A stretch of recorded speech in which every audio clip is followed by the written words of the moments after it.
I replayed San Andreas last month, and there's this moment early on where Big Smoke is just talking, making jokes, being friendly, and I had this weird feeling watching it. Like I was seeing someone I used to trust, but now I know what they're capable of. It's strange how that works. When you're a kid playing this game, Big Smoke's just another character. But when you go back to it years later, knowing what happens, every conversation feels different. Every laugh feels fake. I think we've gotten so caught up in the memes that we've forgotten how personal his betrayal actually was. Like, this guy was at family dinners. He knew CJ's mom, he watched CJ grow up, and then he just sold all of that out.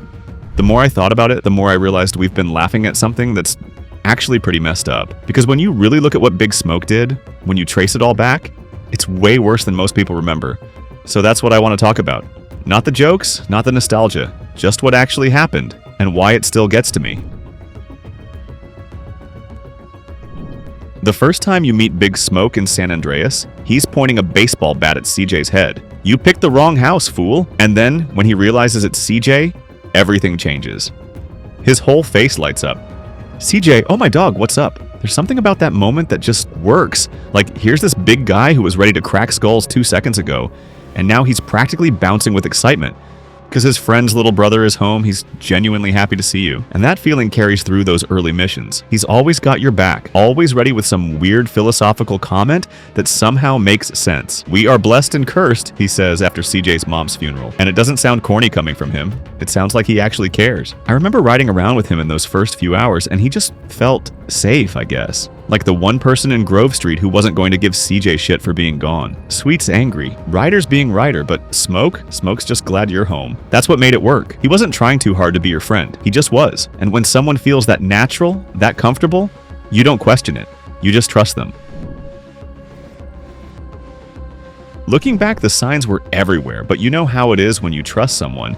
You make excuses for the weird stuff. Like, why the fuck is Big Smoke living in Idlewood? That's straight up Ballast territory. When CJ asks about it, Smoke just shrugs it off. Got some money from my aunt. Okay, sure. People inherit money all the time, right? But come on. Grove Street guys don't just pack up and move to enemy turf because they got a little inheritance money.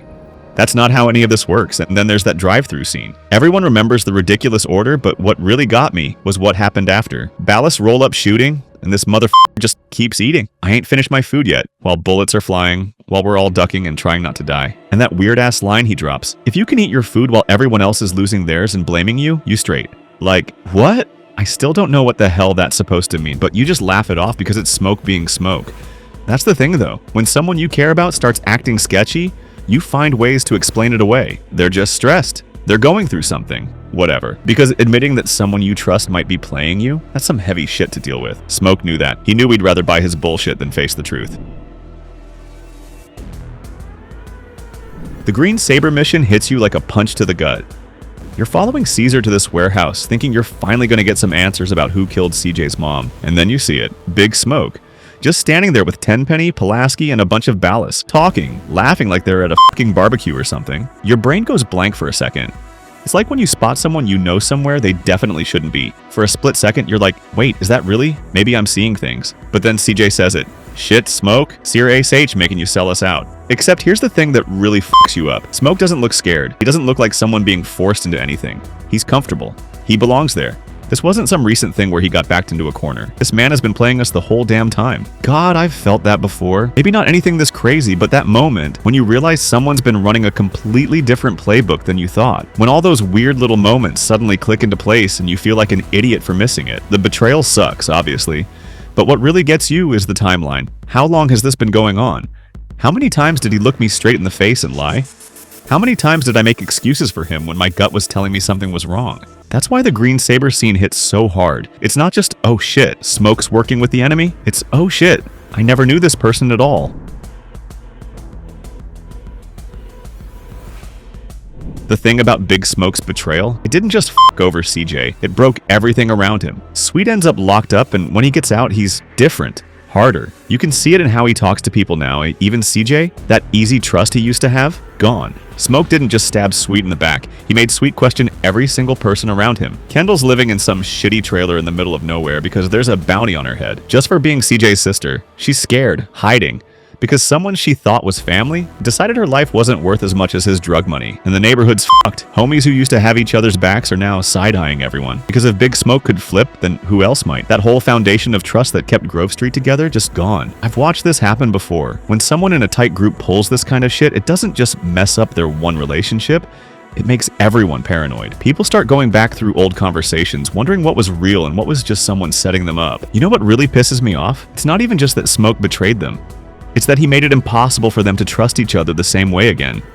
Even if they rebuild Grove Street, there's always going to be that voice in the back of their heads going, what if this person's the next one to sell me out? That's his real legacy, not the drugs or the money or whatever. It's that doubt he planted in everyone's mind. There's a reason people still talk about Big Smoke's betrayal 20 years later, and it's not just the memes. Most video game betrayals, they come from people you barely trust anyway. Like when Dimitri screws Nico in GTA 4, yeah, it sucks, but you kinda saw it coming. Dude was sketchy from the jump. Same with most gaming villains. They're either obviously bad or people you never really got close to. But Smoke, you spend hours with this motherfucker. He's riding shotgun, cracking jokes, talking about random shit. He feels like that one friend who's just always around, you know? The one you don't even think about trusting because why would you need to? He's just there, part of the crew. That's what makes family betrayal so fucked up. It's not just what they did, it's realizing all those moments you thought were real probably weren't. Every laugh, every random conversation, every time he supposedly had your back, did any of it actually mean something to him? Or was he just playing a role the whole time? And then there's his death scene. His final words. I got caught up in the money, the power, I had no choice. Okay, sure, classic sob story, right? But then he says, I saw the opportunity. When I'm gone, everyone's gonna remember my name. Big Smoke. That second part fucks me up every time. This man is literally dying and he's still making it about himself. Still proud of what he built, even though it destroyed everyone around him. No real I'm sorry, no actual remorse, just this weird satisfaction with his legacy. That's not someone who got in over his head. That's someone who was always selfish and just got really good at hiding it. Big Smoke changed something in how we play games. Before San Andreas, betrayals in games were usually pretty obvious.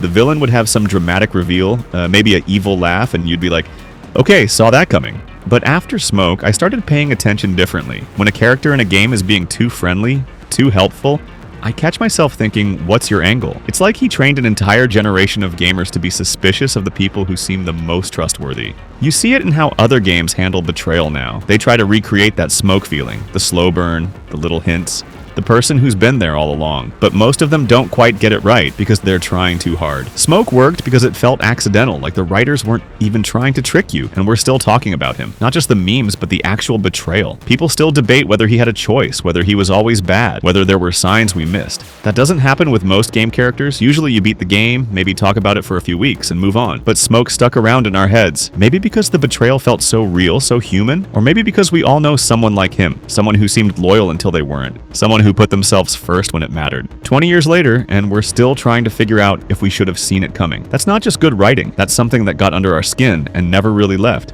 I think Big Smoke's betrayal still fucks with me because it taught me something I wasn't ready to learn at 15. That the people closest to you, they're the ones who can really destroy you. Not because they're monsters, but because they know exactly where your soft spots are. Replaying San Andreas as an adult hits different. I keep thinking about people I used to trust completely, until I didn't. Not anything as crazy as what happens in the game, but those smaller gut punches that make you question everything. That friend who was shit-talking you behind your back. The person who only hit you up when they needed something. The one who ghosted when you actually needed them. Smoke isn't just some video game bad guy. He's that shitty part of human nature we pretend doesn't exist. The part that's always looking out for number one, even if it means stepping on people who'd take a bullet for you. Maybe that's why we memed the hell out of him.